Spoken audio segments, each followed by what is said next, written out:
Siya po si Meme Rona Coronado ng Bacood, Santa Mesa, Manila, mga sis. At alam nyo ba mga sis, talagang na-inspired ako dito kay Meme. Nasa 3 dekada na nga po siyang nagsasalon or bilang hairstylist. At hindi lang yan mga sis, isa rin po siyang public servant official dito po sa Bacood, Santa Mesa, Manila. Isa po siyang kagawad dito. O di ba ang bongga ni Meme? Meron nga siyang mini salon dito sa Bacood, Santa Mesa, Manila, mga sis. At gusto niyang itry or subukan yung product ng Wireserve product. At gusto rin niya mag-upgrade din ng mga product. So nag-purchase siya ng packages. At para makapag-demo na rin tayo dito sa kanyang very very cute na salon. Bali, yung kasama niya nga po dito sa kanyang mini salon ay yung pinsan niya na isa ring Meme.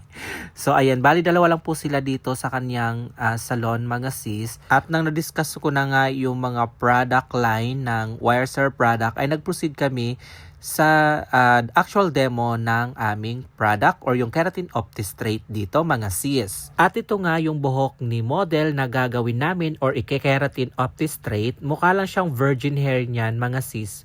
Pero ito po ay may previous hair color, mga nasa mid to end parts.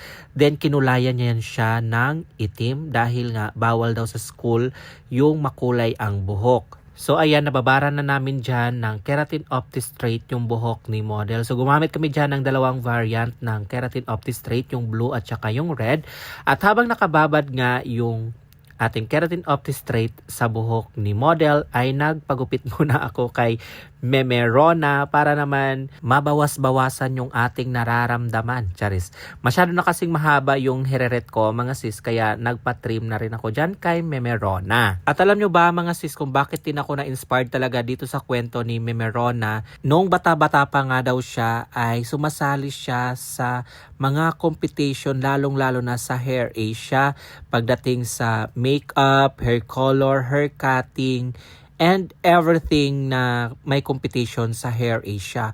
At bukod sa nanalo nga siya sa competition sa Hair Asia, na-feature din siya sa mga magazine ng Hair Asia mga sis. Talagang nakakabilib, nakaka-inspired talaga yung kwento ni Meme Rona. Although meron pa rin namang mga competition ngayon sa Hair Asia, pero hindi na raw siya sumasali dahil nga syempre ay nag-giveaway na rin siya sa mga bagets or medyo may edad na rin nga talaga siya. Alright mga sis, dumako na tayo dito sa hair model natin na Keratin Opti-Straight. So ito na yung result after nila ma-iron ni Meme Rona at nung pinsan niya.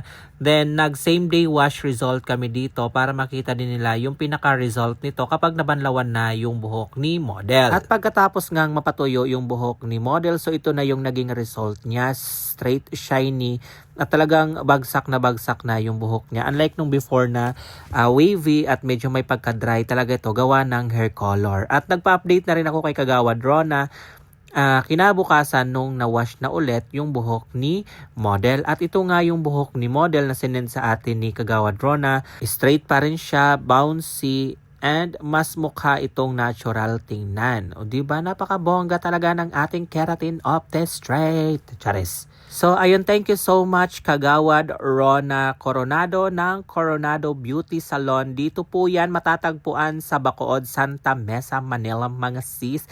So sa mga malalapit dyan na area, kung gusto nyo pong ma-avail or magpa-Keratin Opti-Straight, visit lang po kayo sa salon ni Meme Rona Coronado. Thank you,